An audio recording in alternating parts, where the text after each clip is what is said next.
start. Anyhow, the Australians ended up with 244. They had to go back out there after the rain stopped.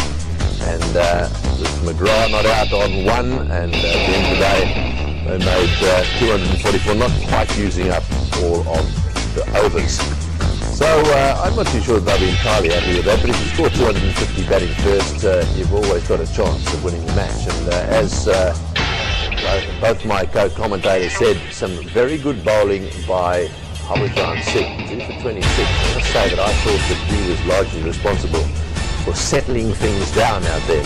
Lots of experience, settled things down nicely. Don't forget, the opening partnership was 64 off 60 deliveries, so they got off to a very fast start, and they needed to be reined back.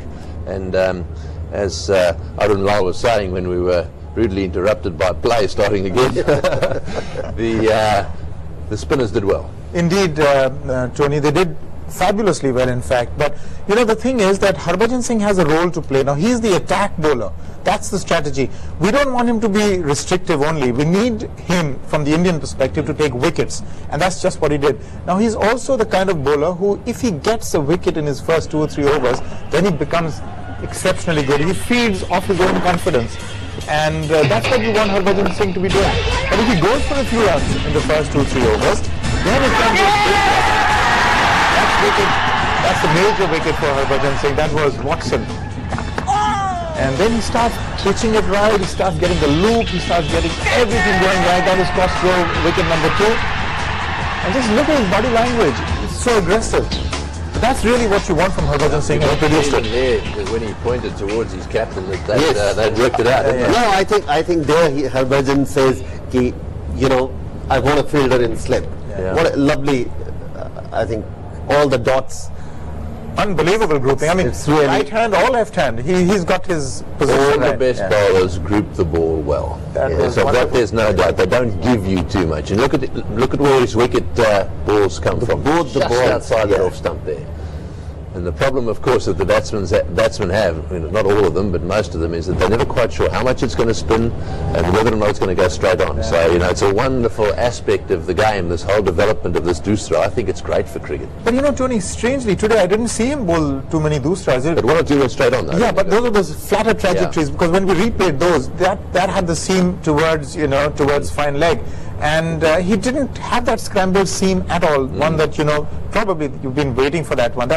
He's kept everybody waiting and guessing. No, I think the other point is, it's most of the time what happened, all this reverse swing or doosra, once you start bowling that, you forget your natural ball is a genuine off spin.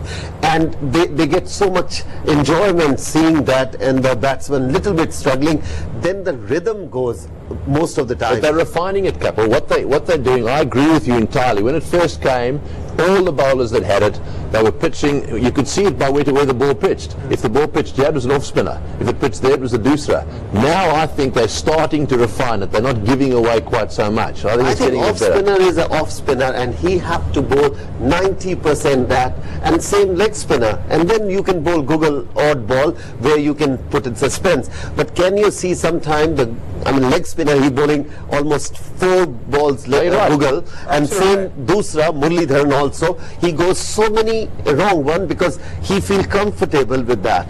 I don't know why, but then you forget the basic ball where you become a champion of set them up, haven't you? I think you are a champion of genuine bowling, and you should not forget, even genuine outswinger bowler should keep up that, and then odd ball you start bowling in. Maybe one wicket you pick up and you feel this is the one I want to do, and you forget the basic, and your action totally, everything goes on toss. He's absolutely right there. Well, there's the off spinner. You see, the other thing that happens is the degree to which the ball spins. I mean, the batsmen, if you bowl off spinners, they don't all spin the same. I mean, you look at Warne too, bowling his leg spinners. The hardest thing about Warne is that he does bowl a lot of leg spinners, but you're never quite sure whether it's going to spin that much, or that much. And to a degree, the same applies here. Now, have a look at this. There we are. Look at that spin. Look at the ball turning there absolutely beautifully. And had it gone straight on, of course, that's the difference. That's how much spin there was. I Good bowling. personally feel you don't have to bowl doosra. If you can bowl straighter one with a genuine off spin, I think you will pick up more wicket, because doosra, after some time, batsmen start looking at it because the action is changing. But if you're ready to bowl the straighter one with the same action, then it's a big problem, definitely on the turning tracks. Okay, we will talk about the bowlers, but who do you think is the Grasim master blaster of today?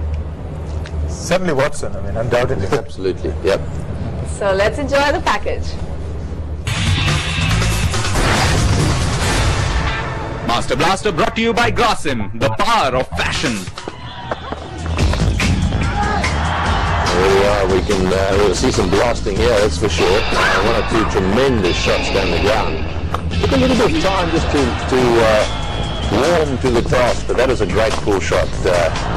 He's a very strong young man, is Watson, and when he gets onto them, they stay hit, that's for sure. 10 fours and 2 sixes in his innings of 79 of only 74 balls, so I think the figures speak for themselves.